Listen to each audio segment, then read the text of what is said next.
wabarakatuh. Perkenalkan, nama saya Rina Adi Soliha Fahmanagari dari kelas 2A D4 Administrasi Bisnis.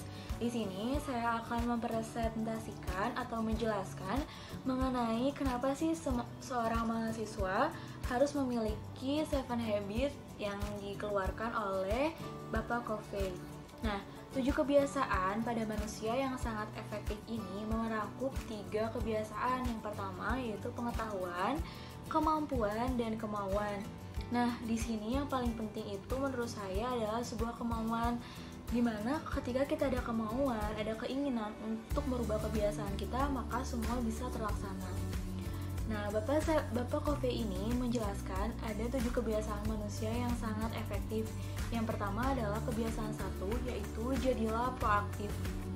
Nah, bersikap proaktif lebih dari sekedar mengambil inisiatif. Nah, bersikap proaktif artinya bertanggung jawab atas perilaku kita sendiri di masa lalu, di masa sekarang, maupun di masa mendatang. Dimana kita itu membuat pilihan-pilihan berdasarkan prinsip-prinsip pada serta nilai-nilai ketimbang pada suasana hati atau keadaan. Nah, di sini saya juga merasakan bahwa yang namanya sebuah kebiasaan, jadilah kita itu seseorang yang proaktif, di mana kita ini bisa mengetahui bahwa apa yang akan kita lakukan ini kita cerna, kita rasakan, kita pikirkan dengan self-awareness yang kita punya.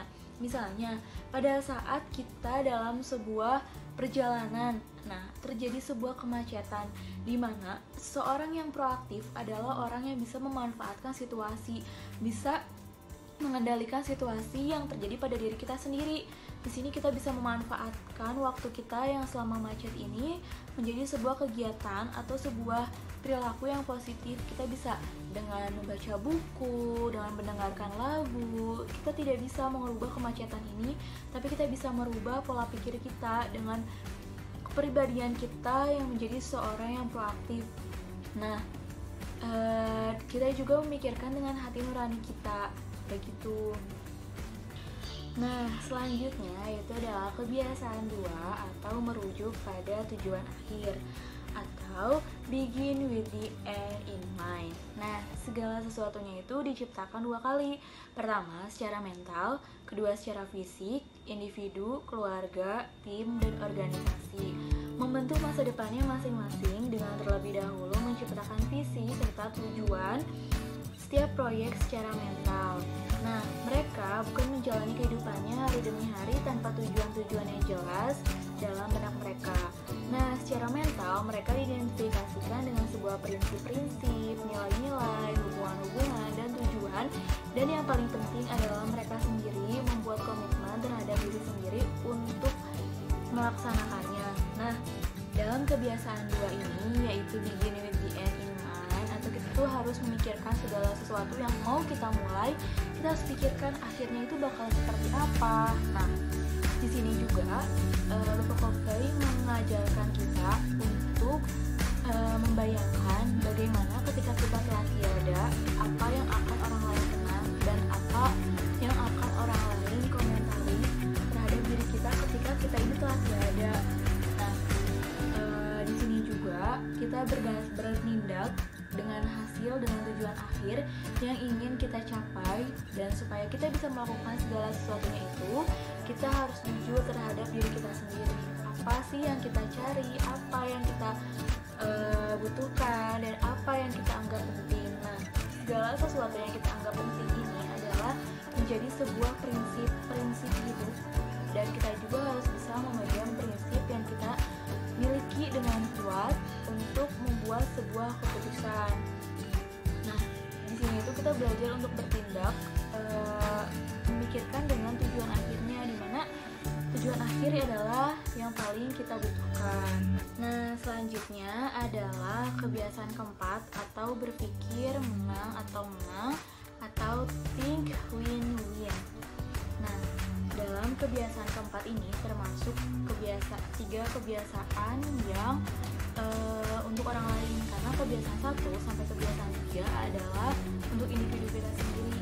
Kebiasaan 4 kita sudah mendahulukan orang lain. Nah, kebiasaan 4 atau berpikir menang adalah mencapai keuntungan bersama dan didasarkan pada sikap saling menghormati dalam semua interaksi. Berpikir menang atau menang adalah didasarkan pada sebuah kelimpahan. Nah, dalam berpikir win-win ini, saya mungkin bisa mengambil contohnya bahwa ketika kita akan kerja kelompok, tiba-tiba ada kerja kelompok dadakan dan kita memiliki janji juga bahwa ada acara keluarga. Nah, dalam kegiatan ini kita tidak boleh mendahulukan salah satunya. Kita tidak boleh memenangkan acara keluarga kita dan mengalahkan kerja kelompok kita, atau sebaliknya kita mengerjakan kerja kelompok kita namun acara keluarga kita dikalahkan. Nah, salah satu caranya adalah ketika adanya kegiatan kerja kelompok, maka di situ adalah kegiatan di mana membagi tugas. Kita bisa cara menyelesaikan tugas kelompok dalam bagian kita sendiri terlebih dahulu. Nah, kita selesaikan terlebih dahulu dari awal. Nah, nanti setelah itu kita bisa mengikuti kegiatan bersama keluarga kita. Jadi, kita memenangkan sebuah kegiatan yang kita laksanakan tanpa mengalahkan segala sesuatunya itu. Jadi kita bisa ikut kerja kelompok dan bisa mengikuti kegiatan bersama keluarga kita, seperti itu. Selanjutnya adalah kebiasaan 5, yaitu berusaha untuk memahami terlebih dahulu baru dipahami. Nah, kalau kita mendengar dengan sesama untuk memahami orang lain ketimbang untuk menanggapinya, kita memulai komunikasi sejati dan membangun hubungan.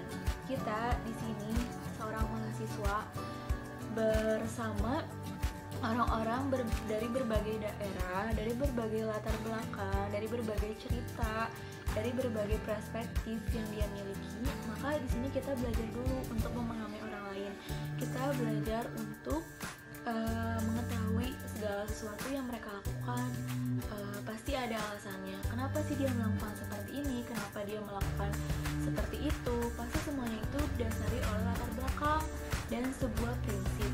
Nah, di sini kita sebagai seorang mahasiswa, kita harus bisa memahami terlebih dahulu tanpa menjudge, tanpa menghakimi. Jadi kita harus bisa memahami orang lain terlebih dahulu baru kita bisa dipahami.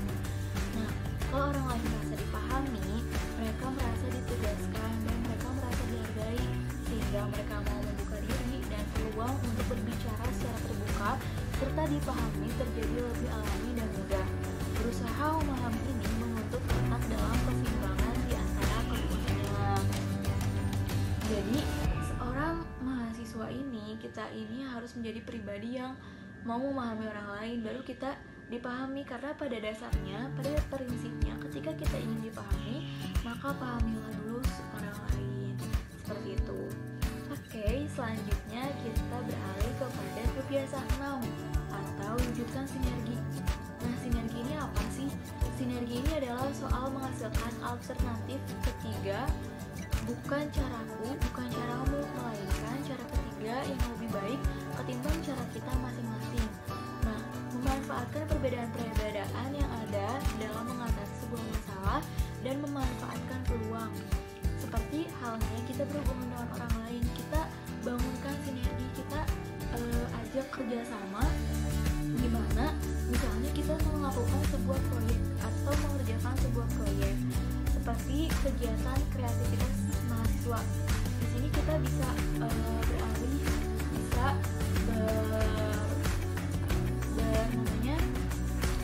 berkomunikasi dengan orang lain, bisa memanfaatkan kerjasama. Misalnya ketika saya bisa skill satu ini nih untuk bisa mengerjakan suatu ini, tapi saya tidak bisa mengerjakan hal yang lain. Nah, kita bekerja sama, kita bersambung dengan sebuah sinergi, di mana sinergi ini akan menghasilkan sesuatu yang sangat luar biasa dan menghasilkan sebuah manfaat buat kita dan orang lain. Sama-sama kita mutualisme. Di sini kita sama-sama bekerja sama, di sini kita sama-sama membangun skill saya disatukan dengan skill orang lain sehingga menjadi sesuatu yang sangat luar biasa. Nah, di sini itulah kebiasaan 6, yaitu mewujudkan sebuah sinergi. Oke, last but not least adalah kebiasaan 7 atau mengasah gergaji. Dan dalam kebiasaan 7 ini adalah merangkum dari 6 kebiasaan yang telah kita bahas tadi. Nah, mengasah gergaji adalah memperbarui diri terus-menerus dalam 4 bidang kehidupan dasar, yaitu fisik, sosial emosional, mental, serta rohanian. Nah, yang pertama fisik. Fisik kita itu harus sehat. Kita harus bisa dengan rutin berolahraga, karena dengan fisik yang sehat, fisik yang kuat, maka kita bisa bekerja sama dengan orang lain dan bisa menghasilkan sebuah kebiasaan yang baru. Selanjutnya sosial dan emosional. Kita harus belajar gimana sosial kita, social learning kita, dan kita harus bisa mengendalikan emosi kita. Selanjutnya mental. Kita harus memiliki mental yang kuat dengan cara kita asah mental kita. Kita harus bisa menjadi seorang yang kuat secara fisik, sosial, secara mental. Nah, yang terakhir adalah rohaninya. Kita sebagai saya khususnya seorang muslim, kita harus bisa terus beribadah semaksimal mungkin, beribadah sebaik mungkin, dan selalu mendekatkan diri kepada Allah Subhanahu wa Ta'ala.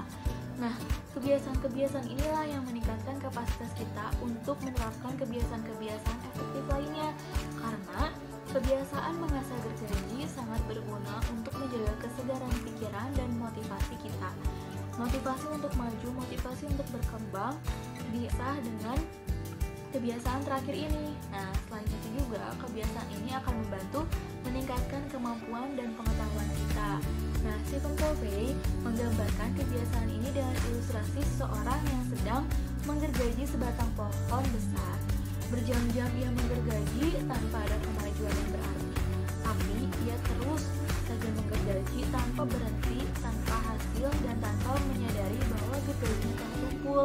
Nah, jika saja ia mengambil waktu untuk mengasah gergajinya, tentunya ia akan lebih mudah dan cepat menambang pohon yang sedang ia gergaji. Nah, sama halnya dengan mengasah gergaji. Mengasah gergaji adalah tentang hiburan, dan melakukan hal-hal yang sangat menyenangkan, mengerjakan hobi, dan semua hal yang membantu kita mendapatkan kesegaran dan semangat baru dalam melakukan pekerjaan yang telah kita laksanakan. Nah, dalam kebiasaan 7 ini benar-benar kita harus mengasah kebiasaan yang pertama sampai kebiasaan 6, di mana akan menghasilkan sebuah kebiasaan baru, kebiasaan yang sangat baik.